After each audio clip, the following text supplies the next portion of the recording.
We've got betrayed a lot in GTA series, it almost happens in each game. In GTA 3 we got betrayed by Catalina, in Vice City by Lance, and in San Andreas by Big Smoke and Ryder, and the list goes on. But we are not playing as angels, since we too committed some similar acts, and let's take a look at them in that video. First up we have Niko Bellic betraying Faustin. Come on, man, don't be a dick.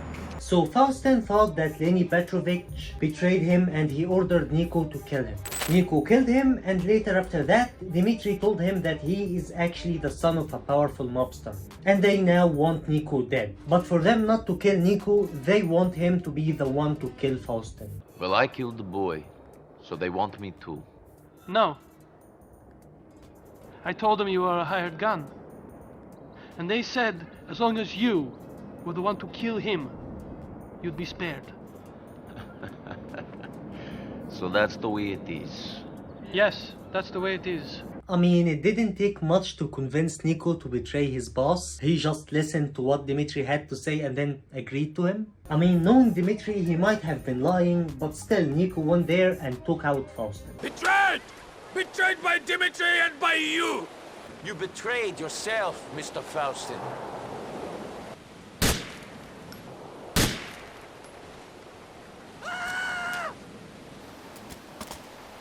He even shot him in his knees before he killed him. Maybe to avenge Roman? I don't know. But it didn't even seem like Niko even hated Faustin. So that wasn't necessary. Overall, I always feel like the bad guy while playing this mission. Next up we have Johnny Klebitz. Ray sent him to sell the diamonds with Niko, and the deal was going well until Luis showed up and shut up the whole thing. Isaac, look at them. Gorgeous, huh? Like condensed money. Isaac, these are great. Oh, rest of you motherfuckers wanna die?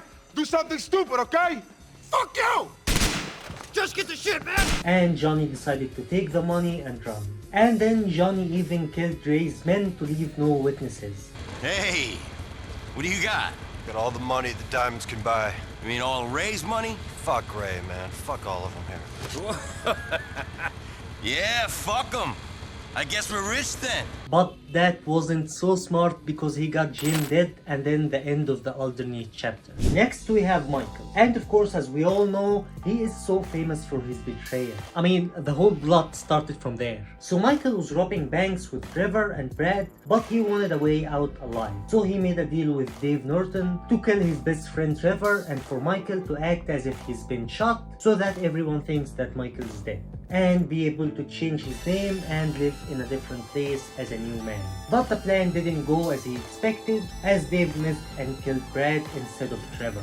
You guys all right? Fuck! Come on! Ditch the car, all right? We can go this way to the chopper. No! Hey! Stick to the plan! What? Stick to the fucking plan! Come on! Where the fuck's the chopper? Fuck. I'm gonna check around back. Ah! Oh, the fucking bed! Maybe Michael had a point to sacrifice his friend who was a psycho and a criminal to save himself and his family. Man, you burned every motherfucker you've ever known. Another betrayal we have was in GTA San Andreas. Salvatore befriends Carl Johnson, who had worked in car theft ring for his son Joey Leone in Liberty City sometimes between 1987 and 1992. Get out the car! Put this out now!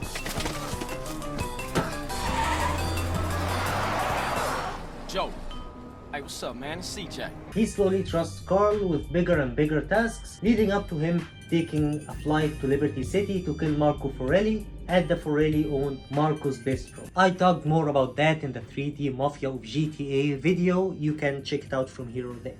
However, Carl was a partner in the rivaling Triad Resort and robbed Caligula's casino. When Salvatore discovered Carl's role in the heist, he loses it, threatening to kill not only CJ but anyone close to him. You're dead. Your friends are dead. Your family's dead.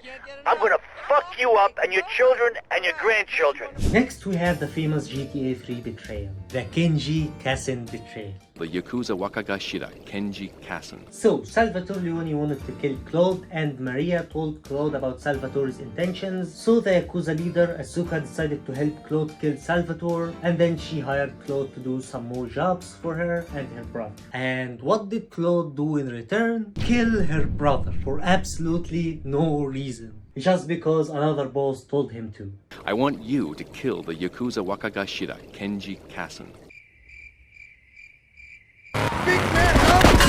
Now, let's go back to Niko. Another betrayal for me is when he chooses to kill either Playboy or Dwayne. If he picked Dwayne, then he's absolute asshole. But let's say that it's canon for him to kill Playboy, I still consider it a betrayal. Since I don't really think that Niko had to kill any of them. He could have easily walked out of the situation since both of them are his friends. Playboy was even playing nice with Niko and even gave him a phone for free. So yeah, he wasn't bad. Maybe he talked too much, says that he wants to help people and young children but sells drugs instead. But still, Niko decided to kill him rather than walking away. I thought you was money. You a low-rate bitch. Not such a big man now, are you? You could have been someone, Niko. I was an example to all the kids, man. You can't take that away from me. You didn't change the game. The game changed you.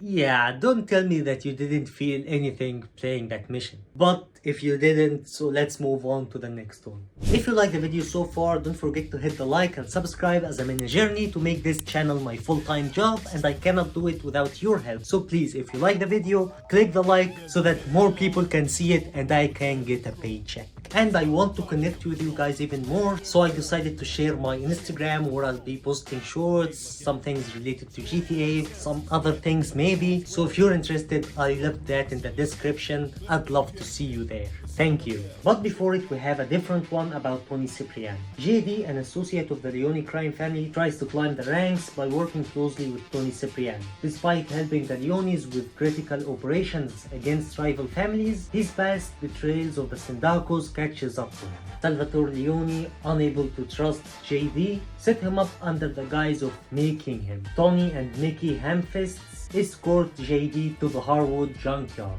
where Mickey shoots him in the back of the head. Toni disposes of JD's body by dumping the car into the sea, but it's later recovered and buried in Staten Island Cemetery. Well, Toni didn't really know that they were gonna whack him, but since he disposed of the body, I think he played a part in the betrayal. And actually, Niko did something similar to that to one of his bosses, Manny. Elizabeth was about to get arrested, and Manny, being Manny, got into her house to record and expose her to the public.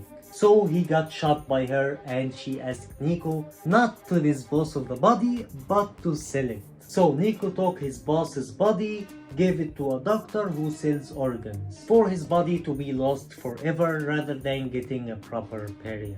Sure. I'll have these organs out on the street in no time. They're gonna help a lot of folks.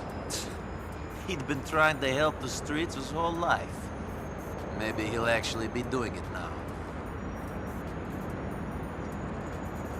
Now that mission was pretty dark, but that isn't the worst betrayal Niko did. The worst one for me is when he killed Ray Boccino. Ray Boccino is one of the few bosses Niko did a lot of jobs with him. He paid good, unlike what Niko said, was straight with Niko, and also kept his word and found Florian for him. And then Niko worked with his boss, Jimmy Pagarino, who was actually a loser, paranoid, and an annoying man to deal with. And even Niko didn't really like him and knew he was a joke. You were a fat fucking joke. Now, Pagarino wanted Niko to kill Ray. And why? Because, as he says, people are talking and he has to kill someone to show people that he means business. Somebody got to my people! So, what are you going to do about it? I don't know! I gotta shut someone up and show people I mean business! I've known Phil a long time. He's straight, more or less. I know him and Angie are friends, but that don't worry me too much. Maybe he's too straight. Then there's Ray. I don't know. I don't trust him, but he's a good earner. I know he's got his eye on the big prize, but he's no dummy. Him and Phil hate each other. I gotta think about it. You see, he almost has no reason. What? A good reason is to kill one of your best guys to show people that you mean business, even if he's not a rat? And then there is this phone call. Niko, I've been thinking about it, and I want you to pay our friend Ray a visit. Give him a message from me. He's at a sit-down on Card Row in East Harlem. If that's your decision, Mr. Pecorino, it's done. I really don't know why Niko didn't even think twice about killing Ray, when Ray was actually a good guy to him, unlike Pecorino. I gotta shut someone up and show people I mean business! I mean, I could understand why he would kill Playboy for Dwayne, because Dwayne was a good guy, and even had a good reason to kill Playboy. On the down low, I think Playboy wants me dead. Might just let him put a cap in my dome. End it all. But Pecorino? Man. And of course, the biggest betrayals are in GTA 5 if you decided to kill either Michael or Trevor. Franklin is confronted by the FIB agents Steve Haynes and Dave Norton, who ordered him to kill Trevor due to his violent and unpredictable behavior. Franklin initially refuses, but the demand looms as the group successfully completes their final heist. Afterwards, Devin Weston pressures Franklin to kill Michael, leaving Franklin with three choices: kill Trevor, kill Michael, or save them both in a risky final stand. But Michael ain't the problem. T, I like you. You scare the shit out of me sometimes. You creep me the fuck out. But the way I see it, the way anyone normal would see it, not that any of this shit is normal, man, you gonna get us all fucking killed. If Franklin chooses to betray Trevor, he lures him to an oil field, leading to a heated chase. With Michael's help, they crash Trevor into a gas tank, leaving him covered in gasoline. Franklin or Michael ignites the fuel, burning Trevor alive, marking a tragic end to their partnership. And on option B, Franklin lures Michael to the Palmer Taylor power station, where a chase ends on a high walkway. Franklin can try to save Michael or let him fall, but Michael ultimately plunges to his death. Filled with regret, Franklin leaves and contacts Lamar to reconnect. But we know from GT Online that both of these endings are in canon, but I had to mention them. I'll end the video with another betrayal for Niko. You were my hero growing up. And it's when he killed either Francis or Derek. Let's say that he killed Francis, and in that case he had to kill him because Francis threatened to expose him. But still, if he was a good guy, he wouldn't have found himself in that situation. And still, it felt hypocrite to kill his girlfriend's brother and then go to the funeral and support her. Don't get me wrong, I actually appreciate all the moments where Niko makes decisions that leave us feeling uncomfortable. They highlight the grim reality of a killer's life and add a layer of realism to the story. Anyone who walks the same path as Niko would undoubtedly face similar tough choices and suffer the heavy consequences. That's part of what makes GTA 4 so compelling, and it doesn't shy away from showing the darker side of that lifestyle. And in that video right there, I talked more about Niko's life before the game, his childhood, the war, and even his life after the war. And I also talked about what do we know about him after the events of GTA 4. So if you're interested, check that out. Don't forget to hit the like and subscribe, and I see you in the next video. Peace.